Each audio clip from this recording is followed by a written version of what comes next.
the remains of giants been found in the Americas?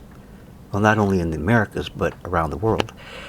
But more to the point here is, did giants ever lumber their way across the Great Lakes states?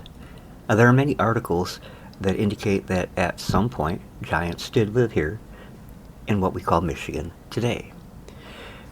I want to share with you an 1895 newspaper article written by a correspondent from the Detroit News that talks about one such find. So, and I quote, "A Carson City, Michigan correspondent of the Detroit News writes that the remains of a forgotten race were reportedly dug up from the mounds in the south side of Crystal Lake, Montcalm County.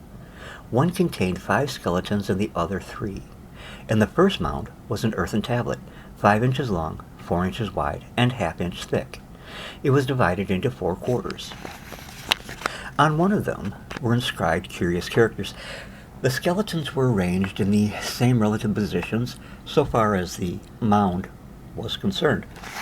In the other mound there was a casket of earthenware 10 1/2 inches wide.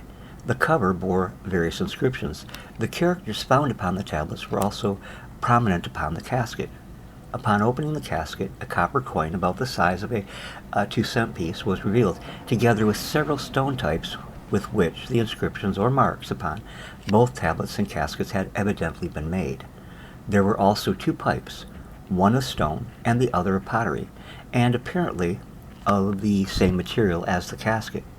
Other pieces of pottery were found, but so badly broken as to furnish no clue as to what they might have been used for. Some of the bones of the skeletons were well preserved, showing that the dead men must have been persons of huge proportions. The lower jaw is immense, as ordinary jawbone would fit inside with ease. By measurement, the distance from the top of the skull to the upper end of the thigh bone of the largest skeleton was 5 feet 5 inches. A doctor who was present stated that the man must have been at least 11 feet high. One of these mounds was partly covered by a pine stump that was 3 feet 6 inches in diameter, and the ground showed no sign of ever having been disturbed. The digging had to be done among the roots, which had a large spread. Much speculation is rife as to who these giants of prehistoric race may have been." End quote. There's really little doubt that giants did walk the earth. And with many of the finds made here in Michigan that you and I are not allowed to see, but we can read about the original accounts in newspaper articles such as this, they also lived here in Michigan. It's no great surprise that the Bible authenticates that giants lived in the earth back in the pre-flood days.